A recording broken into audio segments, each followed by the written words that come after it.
So whether or not we're talking about the mean or the standard deviation or the mode or frequency tables or any of that other stuff for descriptive statistics, what we're always doing in all of those cases is really just describing variables in isolation, right? You're not looking at any relationships between them. You just have a whole bunch of variables and you're describing them independently of each other. However, oftentimes when it comes to quantitative inquiry, we're doing more than that. We want to know about the relationships between things, and so a lot of statistics is the development of methods to be able to describe not just variables in isolation, but also the relationships between them. And before we actually talk about all of the ways in which we have actually developed to be able to describe those types of relationships, the first thing we really need to do is clarify what are we actually asking, right? If I'm, somebody and I'm trying to look at the relationship between the provisions in a teacher's contract and their actual job satisfaction, or if I'm trying to understand the relationship between the provision of free and reduced price lunch and feelings of stigma in schools, I'm not doing it because I'm bored. I'm doing it because there are certain things I want to understand about the world. And so when we're talking about what we're trying to understand from relationships between variables, there are two big categories that we often put our questions into. The first category is what we call prediction, and the second one is what we call causation or explanation. And what I want to do is explain the difference between them because it is really important to understand the difference between those two things. Because we've been told probably all of our lives, correlation does not equal causation, but we often just throw that on the table, but then we never talk about it again and talk about what really does that mean and what is the difference between those two things, right?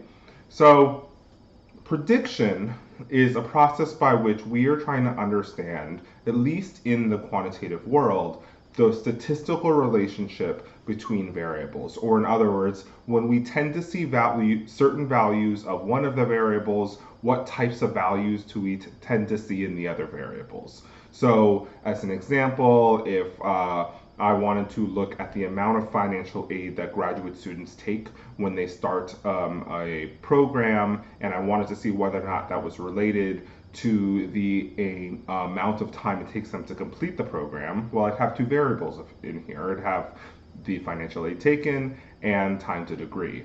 And I might just want to know, well, when I tend to see people with higher levels of debt taken on, do I tend to also see higher or lower, I don't know the direction, time to degree? Now, what's really important about that is that I could have one of these two goals. I could either be saying, well, regardless of why there's that relationship there, I think it's still really important to look at. But because knowing something about one of the variables enables us to make better predictions of the other variable, even if they're not actually like mechanically related. Where the other thing we might want to do is actually look to try to figure out, well, to what extent is the differences in time to degree actually caused by the first thing? Now, why would we want to know the relationship between things without knowing cause? I think particularly for those of us that are in policy and practice, it's not immediately intuitive why a statistical relationship without a causal relationship is even relevant.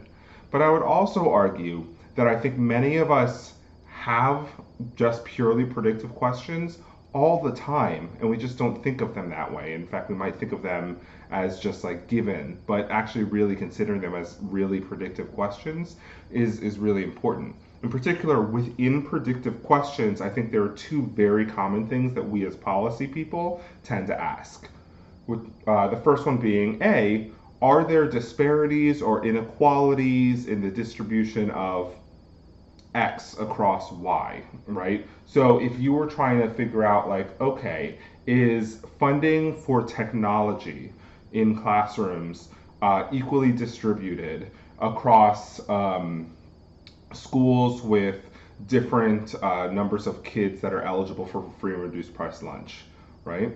Well, part of the reason you might want to do that is because you'd be concerned if there was a statistical relationship here. Now, you're not saying it's because they have differences in their populations that leads them to have this difference in funding, right? You're not saying that one leads to the other, but you are saying that even without knowing exactly why, the fact that there is a difference or a relationship in the first place is still important and relevant to us. So studies on inequality, disparities, and stuff like this often are purely predictive, right? Where the point is that if there is a relationship, there is something for us to look at and to think about.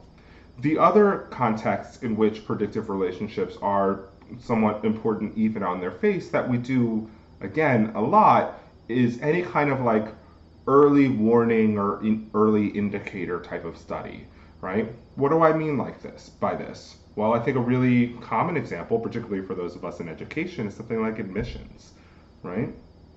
No one is saying that your SAT score causes you to have different types of outcomes, right? And we're not even necessarily saying that there's like all these complicated reasons for why that would be the case.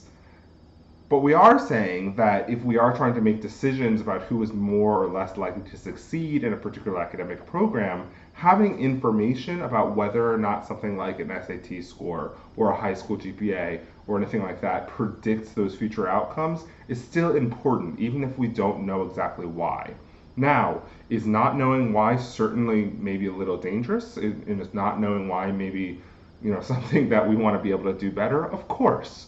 Definitely. But as a first step, often knowing whether or not there's a statistical relationship there without there being a causal relationship can still be very important, particularly in these kind of predictive questions. And so that's the prediction world. Now, the other side of the world, which we're actually going to spend a little bit more time talking about in a couple of subsequent videos, is the causal world. It's the explanation world. Because we're often not satisfied by just saying, well, there's a relationship when we don't really know why. Sometimes we really do want to understand, well, to what extent does this relationship exist? Because there's actually some kind of mechanical, philosophical, sociological link between these things, right? When I say, there's a correlation between, effective study habits and math test scores, well, I'm not saying that because I think that there's just this random statistical relationship there. I'm saying it because I think that studying effectively causes certain kinds of neurological changes. I don't know. I'm not a learning scholar, but I'd expect it to do that.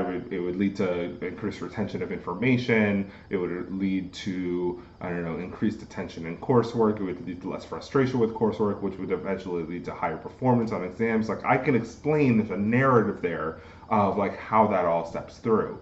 Now, again, as we've all talked about, correlation does not equal causation, or in other words, just because you have that predictive evidence doesn't mean you also have evidence of the latter. But, a lot of what we do actually do within the quantitative world is try to identify the conditions under which we can make those types of conclusions. And that is an explanatory question.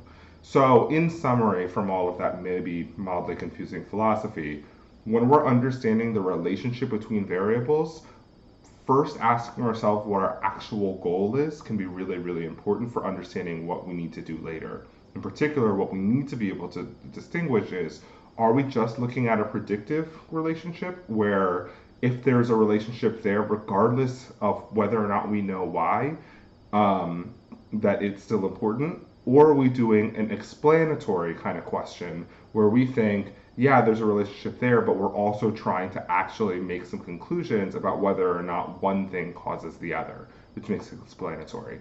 And distinguishing, again, whether or not it's predictive or explanatory first can be really, really helpful for us in terms of deciding methods and just being more honest about what conclusions we can draw.